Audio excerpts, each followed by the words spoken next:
जम्मू कश्मीर के साबिक सीएम फारूक अब्दुल्ला ने रियासत में इंतखाब को लेकर बड़ा बयान दिया है। एनसी सदर ने एक बार फिर से फौज और बीजेपी पर इलेक्शन में मुदाखलत का इल्जाम लगाया। फारूक अब्दुल्ला ने यह बयान खुद को नेशनल कॉन्फ्रेंस का एक बार फिर से सदर मुंतखब होने के बाद दिया। जम्मू कश्मीर के साबिक सीएम फारूक अब्दुल्ला ने एक बार फिर फौज को लेकर मुतनाज़ा बयान दिया है। फारूक अब्दुल्ला ने पार्टी की मीटिंग में फौज के साथ बीजेपी पर इलेक्शन में मुदाखलत का इल्जाम लगाया है। फारूक अब्दुल्ला ने यह बयान एक बार फिर नेशनल कॉन्फ्रेंस का सदर मुंतखब होने के बाद दिया।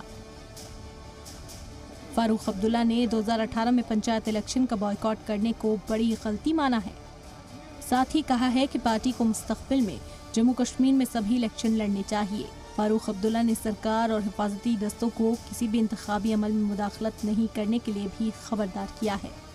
लोग जिसको वोट दें उसको देने दीजिए, आप उसमें इंटरफेरेंस नहीं करिएगा। मैं हुकूमत से भी कहता हूँ खबरदार रहिएगा, नहीं तो वो तूफान आएगा जिस तूफान को आप फिर कंट्रोल नहीं कर सकते। बीजेपी के साथ साथ फौज पर इल्जामात लगाते हुए फारूक अब्दुल्ला ने कहा, जब वो रियासत के सीएम थे तब फौज ने एक बूथ पर कब्जा कर लिया था।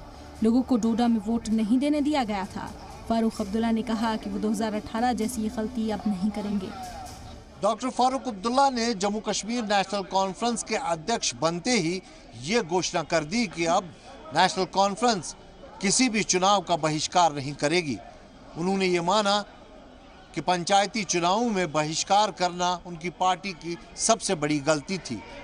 उन्होंने अपने पुत्र उमर अब्दुल्ला, जिन्होंने चुनाव न लड़ने का फैसला किया था, उन्हें भी आदेश जारी किए कि वे चुनाव में हिस्सा लेंगे।